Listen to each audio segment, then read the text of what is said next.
Hello नमस्कार, आप सभी का स्वागत है एक बार फिर से। सबसे पहले बड़ों को मेरा प्रणाम, छोटों को मेरा प्यार और समकालिकों को मेरा नमस्कार। तो आज फिर से पार्ट 10 में आप सभी का स्वागत है।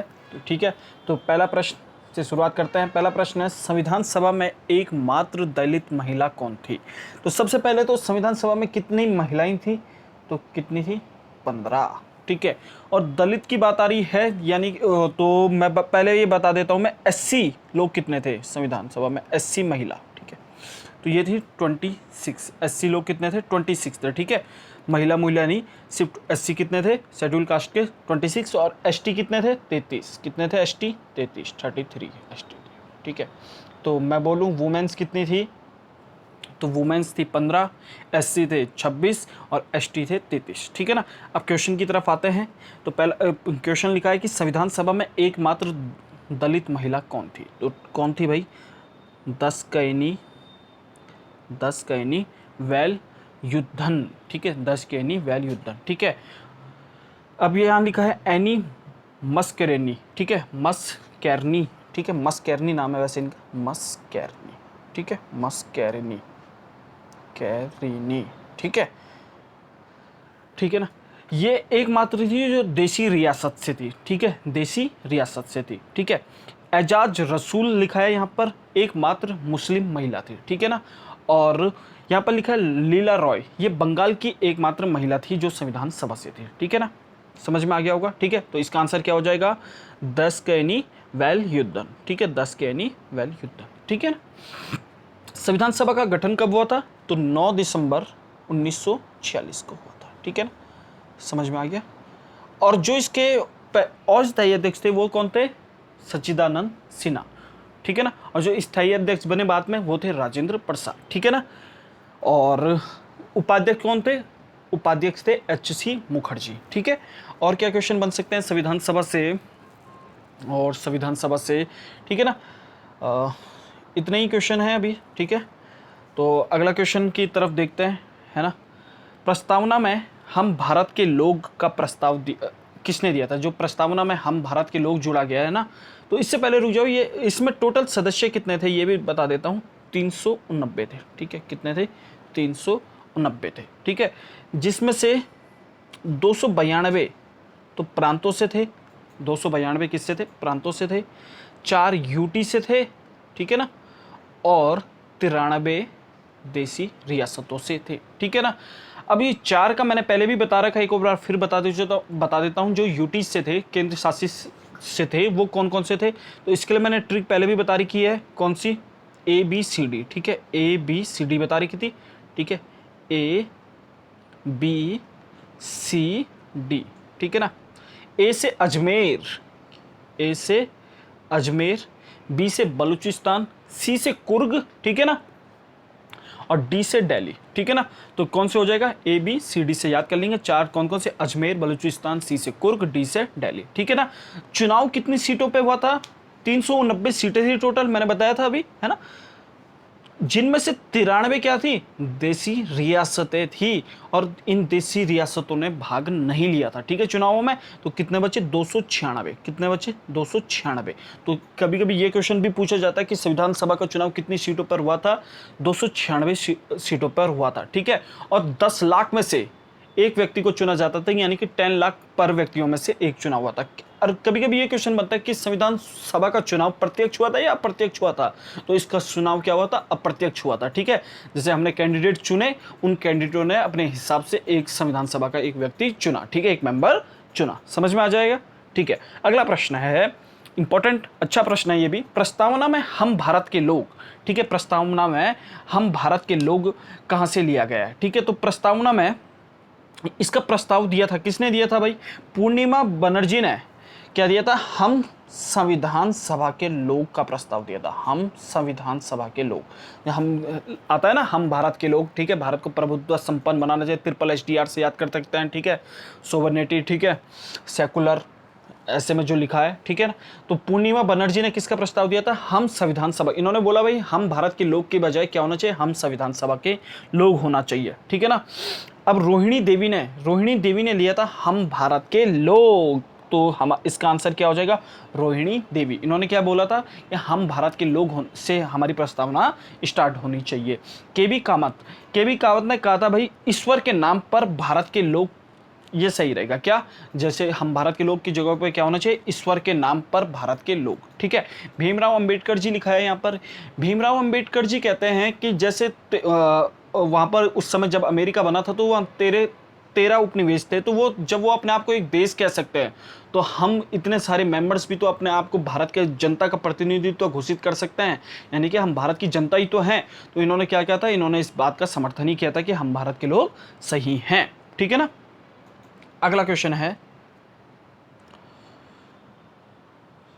ठीक है, प्रस्तावना से मैंने बता रखा है, उद्देश्य प्रस्ताव 9 दिसंबर, ठीक है, 13 दिसंबर 1946 को बना था। ठीक है। और लागू कब हुआ वो, ठीक है, उसको मंजूरी कब मिली, 22 जनवरी 1947 को। किसने बनाया था, जवाहरलाल नेहरू जी ने बनाया था। ठीक है ना। गंडक किस नदी का आधुनिक नाम है, तो ये है सदानीरा। सदानीरा नदी का गंडक है। सतलज का क्या है, सुताद्री। क्या है, सुताद्री, पूछा जाता है ये। ठीक है, सुताद्री है, राइट, सुताद्री। चिनाब का क्या है, अस्कनी। क्या है, अस्कनी, अस्कनी। ठीक है, अस्कनी। ठीक है, अस्कनी। ठीक है। और यहां पर रावी लिखा है, पुरुषणी। ठीक है, पुरुषणी नदी का आधुनिक नाम क्या है, रावी है। ठीक है ना। आपके लिए होमवर्क का एक और क्वेश्चन मैं दे रहा हूं। एक युद्ध हुआ था पुरुषणी नदी में, ठीक है ना, बता सकते हैं आप। ठीक है, किन किन के बीच हुआ था, ठीक है ना। राजा सुदास वाला है कुछ, मैं अभी हिंट दे रहा हूं आपको, आप बता देना। ठीक है। समुद्रगुप्त ने प्रस्भोद्रण नीति, ठीक है, प्रस्भोद्रण नीति, ठीक है, प्रस्भोद्रण, ठीक है, ऐसे लिखेंगे इसको, प्रस्भोद्रण। ठीक है। समुद्रगुप्त ने क्या हुआ था, संपूर्ण भारत को जीतने के लिए कुछ नीति चलाई जाती है। ठीक है। उत्तर भारत में भी चलाई थी, दक्षिण भारत में भी चलाई थी, पश्चिमी भारत और पूर्वी भारत में भी चलाई थी। तो ये है कि प्रस्भोद्रण वाली नीति उन्होंने कहां पर चलाई थी, भारत के किस भाग में चलाई थी, तो वो चलाई थी उत्तर भारत में। कहां चलाई थी, उत्तर भारत में चलाई थी। कहां चलाई थी, उत्तर भारत में चलाई थी। ठीक है। मतलब इसका आंसर था प्रत्यक्ष रूप से शासन करना। ठीक है। और इसका मतलब होता है प्रत्यक्ष रूप से शासन करना, यानी कि जो भी जहां पर इन्होंने हमला करना है वहां पर उनको जड़ से उखाड़ फेंकना है, तभी तो प्रत्यक्ष रूप से शासन कर पाएंगे। ठीक है। दक्षिण भारत में इन्होंने, ये पूछा जाता है, दक्षिण भारत वाला इंपॉर्टेंट है, काफी एग्जामों में पूछा गया है। यहां पर चलाई थी इन्होंने ग्रहण मोक्ष, मोक्ष नुग्रह, ग्रहण मोक्ष नुग्रह।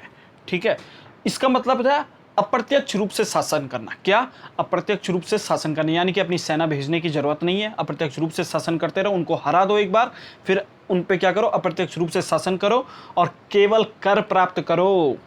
केवल क्या करना था, केवल कर प्राप्त करो, केवल कर प्राप्त करो। ठीक है ना।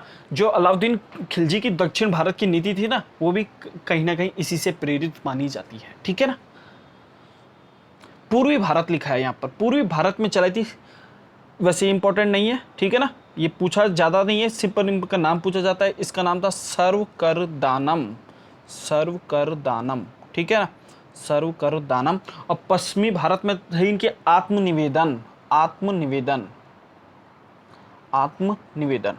ठीक है ना, आत्मनिवेदन। ठीक है ना, आत्मनिवेदन, हाँ, आत्मनिवेदन। ठीक है, आत्मनिवेदन।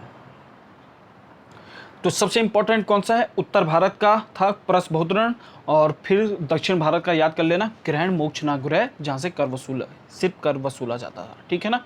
अगले प्रश्न की ओर चलते हैं। इनमें से कौन सी संविधान की संज्ञा विशेषता नहीं है। ठीक है। संज्ञा विशेषता मतलब कि आपको बताता हूं, फेडरल स्ट्रक्चर। ठीक है ना, जैसे भारत में क्या है, फेडरल स्ट्रक्चर है या अर्ध संज्ञा है, तो इसके लिए भी अलग अलग विद्वानों के अलग अलग मत है। कौन कहता है भारत अर्ध संज्ञा है, तो फेडरल स्ट्रक्चर मतलब संघीय संविधान में शक्तियों का क्या होता है, बंटवारा होता है। क्या होता है, शक्तियों को राज्य को भी पावर दी जाती है और संघ को भी पावर दी जाती है। ठीक है ना। तो क्या, अब मैंने बता दिया कि दोनों को क्या मिलेगी, पावर मिलेगी। ऐसा नहीं होगा कि सिर्फ केंद्र ही मजबूत बन गया। ठीक है ना, क्या केंद्र ही मजबूत बन गया, ऐसा नहीं होगा। ठीक है। तो क्या दो सरकारें, ठीक है, हाँ भाई, केंद्र सरकार और राज्य सरकार। शक्तियों का विभाजन, जी हाँ भाई, शक्तियों का विभाजन होता है, ठीक है, हमने लिया भी है कनाडा से, ठीक है ना। तो शक्तियों का विभाजन भी होता है, ठीक है, हमारे समवर्ती सूची ये सब बनाई भी है ना। लिखित संविधान, क्या लिखित संविधान होगा? तो जी हाँ, लिखित संविधान भी होगा। देखो, लिखित संविधान में जब संविधान लिखा होगा, उन्होंने राज्य के बारे में भी कुछ लिखा होगा, है ना, तो लिखित संविधान भी होगा। समझ में आ गया? और क्या क्या हो सकता है? और लिखित संविधान, संविधान की कठोरता, संविधान की कठोरता, संविधान की कठोरता भी किसका भाग होगी? संविधान की कठोरता भी संज्ञा विशेषता में आता है, ठीक है, किस में आता है? संज्ञा विशेषता में आता है। और क्या क्या हो सकता है? संविधान की कठोरता हो गई, ठीक है ना, शक्तियों का विभाजन हो गया, लिखित संविधान की कठोरता मतलब कि भारत में ना जैसे कि संविधान संशोधन करना होता है, वो बहुत कठिन भी होता है, ठीक है ना, क्योंकि पहले तो 50% सदस्य मजबूत रहे, मौजूद रहें, ठीक है, फिर उसका 2/3 से पास हो, तो ये कठोर हो गया।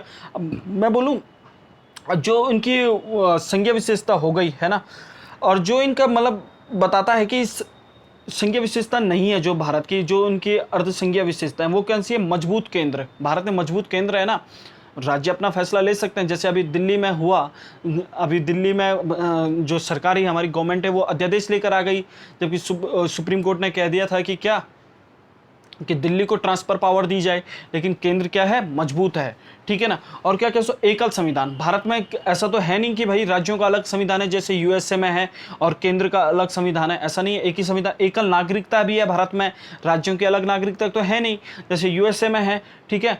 राज्यपाल का पद, देखिए, राज्यपाल का पद में विवाद होता रहता है, ठीक है, तो केंद्र सरकार क्या अपना एक नुमाइंदा बिठा देती है राज्यपाल के रूप में, कि भाई वो राज्यों पे नजर रखे कि क्या कोई राज्य अलग तो नहीं होना चाह रहा, कोई अपना अलग मांग तो नहीं कर रहा, उसके लिए भी नजर रखी जाती है, किसके द्वारा? राज्यपाल के द्वारा, ठीक है ना। तो चलिए, हो गया। अगला क्वेश्चन है, 1928 में सरदार वल्लभ भाई पटेल ने ब्रिटिश सरकार के भू राजस्व बढ़ाने के निर्णय के विरुद्ध कहाँ किसान आंदोलन चलाया था? तो कहाँ चलाया था? बारडोली में। कहाँ चलाया था? बारडोली में, ठीक है, बारडोली में। पावापुरी, ठीक है, महावीर स्वामी, ठीक है, को यहाँ पर इनकी मृत्यु हुई थी, ठीक है। श्रीरंगपट्टनम, ठीक है ना, श्रीरंगपट्टनम की संधि टीपू सुल्तान और वेलेजली के मध्य, ठीक है ना, टीपू सुल्तान और वेलेजली के मध्य, ठीक है ना। वेलेजली से एक पॉइंट बनता है, ये प्रेस सेंसरशिप एक्ट भी लेकर आए थे, ठीक है ना, सैयक संधि भी लेकर आए थे कि भाई सेना तुम रखो, हम उनको देखेंगे, ठीक है ना, बस मतलब कि खर्चा भी राजा करेगा और शासन भी अंग्रेज चलाएंगे, ठीक है ना। पहला, एक और होमवर्क का क्वेश्चन है, पहला सहायक संधि स्वीकार करने वाला राज्य कौन सा था? आपको ये भी बताना है, ठीक है ना। अगला क्वेश्चन है, भूदान आंदोलन कब हुआ था? ठीक है, भूदान आंदोलन कब हुआ था? तो ये कब हुआ था? ऑप्शन है 1951 में। कब हुआ था भाई? 1951 में हुआ था। कहाँ हुआ था? तेलंगाना के पोचमपल्ली में, तेलंगाना के पोचमपल्ली में, ठीक है, पोचमपल्ली में, पोचमपल्ली में, ठीक है ना, पोचमपल्ली में हुआ था, ठीक है, पोचमपल्ली में। इसी को रक्तहीन क्रांति भी कहते हैं, ठीक है। क्या था भूदान आंदोलन? तो भूदान आंदोलन में यह हुआ था कि भाई आप अपनी इच्छानुसार क्या कर सकते हैं? जमीन त्याग सकते हैं, ठीक है। तो उसमें शुरू में तो क्या हुआ, लोगों ने अपनी ज़मीनें दी, लेकिन बाद में ये भी विफल हो गया, ठीक है। क्या होता है कि अपने जो ज़्यादा सेठ हैं, अमीर हैं, वो अपनी स्वेच्छानुसार क्या दे सकते हैं? ज़मीनें दे सकते हैं। शुरू में सही रहा, लेकिन बाद में वही हो गया, ठीक है। 1948 में परमाणु ऊर्जा आयोग की स्थापना कब हुई थी? 1948 में हुई थी, ठीक है। डोरी प्रोहिबिशन एक्ट, ठीक है, दहेज वाला 1961 में आया था, ठीक है, प्रतिषेध अधिनियम, ठीक है। 1951 में, ठीक है, क्या हुआ था? 1951 में प्रथम पंचवर्षीय योजना भी आई थी। पहला संविधान संशोधन, ठीक है, 1951 में हुआ था, ठीक है ना। अब जो क्या हुआ, वो भूमि सुधारी से था ना 1951 वाला भी, है ना। इस जो भी सरकार क्या कर रही थी, अपने ज़मीनों को क्या 9वीं अनुसूची बनाई गई, उसमें ज़मीनों को डाल दिया गया। वो ज़मीनों के की जो इच्छानुसार ज़मीनें नहीं दे रहे थे, तो उसके लिए क्या कर दिया गया? 1951 में प्रथम संविधान संशोधन भी किया गया था, ठीक है ना। अगला क्वेश्चन है, ईस्ट इंडिया कंपनी ने बंगाल और बिहार का दीवानी अधिकार प्राप्त करा, तो कब करा था भाई? तो इलाहाबाद की संधि हुई थी, ठीक है। ईस्ट इंडिया कंपनी क्या हुआ थी? इलाहाबाद की संधि हुई थी, उसके तहत 1765 में रॉबर्ट क्लाइव साहब ने किया था, ठीक है ना। 1764 में क्या हुआ था? 1764 में हुआ था बक्सर का युद्ध। क्या हुआ था भाई? बक्सर का युद्ध हुआ था। किस किस के बीच? मीर जाफर या मीर कासिम, कौन था? तो ये इसमें था मीर कासिम था, ठीक है। तो मीर कासिम के साथ अवध का नवाब भी आ गया, ठीक है, शाह शुजा, ठीक है, और मुगल बादशाह भी आ गया, शाह आलम सेकंड। तो ये भी किसके साथ लड़े थे? मीर कासिम के साथ थे, और मुगल वो अंग्रेजों के खिलाफ लड़े थे। हेक्टर मुंटो ने प्रतिनिधित्व करा था अंग्रेजों का। तो इन्होंने मतलब ये भी आ गए, तो अंग्रेजों ने अपने इनसे भी दुश्मनी हो गई अंग्रेजों की इनके साथ। तो फिर इलाहाबाद की संधि करी इनके साथ, किनके साथ? पहले इलाहाबाद की संधि हुई किनके साथ? दिल्ली बादशाह यानी कि मुगल बादशाह और अवध के नवाब शाह शुजा के साथ। तो ठीक है, तो बिहार और दीवानी का अधिकार प्राप्त कर लिया, ठीक है ना। एक ऑप्शन लिखा है यहाँ पर 1757 में। 1757 में क्या हुआ था? हमारा प्लासी का युद्ध हुआ था, ठीक है, प्लासी का युद्ध हुआ था। और प्लासी का उससे पहले एक अलीनगर की संधि भी हुई थी, अलीनगर की संधि भी हुई थी सिराजुद्दौला और रॉबर्ट क्लाइव के बीच, ठीक है ना। और प्लासी का युद्ध भी सिराजुद्दौला और अंग्रेजों के मध्य हुआ था, ठीक है। इससे पहले इसकी पृष्ठभूमि क्या थी? 20 जून 1756 को ना सिराजुद्दौला ने क्या कर दिया? अंग्रेजों को एक घुटनयुक्त कमरे में कैद कर दिया, ठीक है। और क्या हुआ कि वहां पर जब कमरा खोला गया तो उसमें सिर्फ 10-20 लोग ही जीवित मिले थे, जिनमें से इसकी घटना की एक जानकारी देने वाले का नाम भी पूछा जाता है, हॉलवेल था, हॉलवेल, ठीक है। तो तब अंग्रेजों ने क्या किया? फिर अलीनगर की संधि की, फिर उन पे युद्ध कर दिया। किस पे? सिराजुद्दौला पे, ठीक है ना। अगला क्वेश्चन है, संविधान के अनुसार कारखाने में रोजगार के लिए न्यूनतम आयु, कारखाने में काम के लिए न्यूनतम आयु कितनी है? तो ये है 14 वर्ष, ठीक है ना, 14 वर्ष है, ठीक है ना। इससे मतलब नीचे वाला कोई भी इंसान कार्य नहीं कर सकता है। किस आर्टिकल के तहत? आर्टिकल 24 के तहत, ठीक है, आर्टिकल 24 के तहत, ठीक है ना। बंधुआ मजदूरी एक्ट कब आया था? 1976 में आया था। कब आया था? बंधुआ मजदूरी एक्ट भी इंपॉर्टेंट है, 1976 में आप याद कर सकते हैं, ठीक है ना। अगला प्रश्न है, केंद्र राज्य संबंध के बारे में संविधान का कौन सा भाग बताता है? केंद्र राज्य संबंध के बारे में हमारा संविधान का कौन सा भाग बताता है? तो 9वां भाग बताता है। कौन सा? सॉरी, 11वां भाग बताता है, ठीक है। 9वां भाग किसके बारे में बताता है? पंचायत के बारे में, पंचायत के बारे में बताता है, ठीक है ना। और यहाँ पर लिखा है 8वां संघ राज्य क्षेत्र के बारे में बताता है। किसके बारे में बताता है? संघ राज्य क्षेत्र के बारे में बताता है, ठीक है ना, संघ राज्य क्षेत्र के बारे में बताता है, ठीक है। 17 किसके बारे में बताता है? राजभाषा के बारे में बताता है, ठीक है। संघ की राजभाषा, ठीक है, पहले ये लिखा देता हूँ मैं, संघ की राजभाषा, संघ के, इसके बारे में 343 से आर्टिकल 343 से 344 के बीच है, ठीक है। राज्य के लिए 345 से 347 के लिए, 345 से 347 के बीच है, ठीक है। और मैं बात करूं 348 से 349, 348 से 349 ये कोर्ट के बारे में बताते हैं, कोर्ट में किस भाषा का यूज होगा, ठीक है। और 350 से 51 में तो विशेष निर्देश दिए गए हैं, ठीक है ना। क्या है? भाषा के विकास के लिए विशेष निर्देश दिए गए हैं, किसमें? 351 आर्टिकल में, ठीक है ना। होमवर्क क्वेश्चन है, हाल ही में इसरो द्वारा लॉन्च चंद्रयान 3 मिशन को किस रॉकेट द्वारा लॉन्च किया गया है, ठीक है ना। ये आपका होमवर्क का एक और क्वेश्चन हो गया है, ठीक है। आपको वीडियो कैसे लगी प्लीज़ कमेंट में बताइएगा। धन्यवाद।